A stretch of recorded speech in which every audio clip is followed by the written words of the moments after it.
Hello guys, nandito pala kami ngayon sa Usol Gold Market.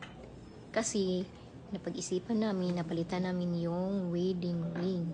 Kasi nasira na yung ring ng husband ko.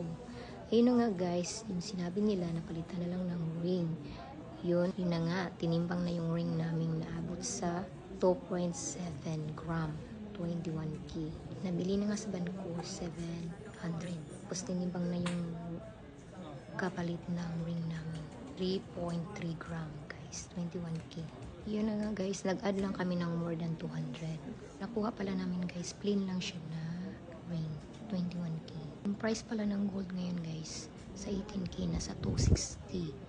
Tapos yung 21K nasa 290, 280. Hindi pa kasama yung VAT.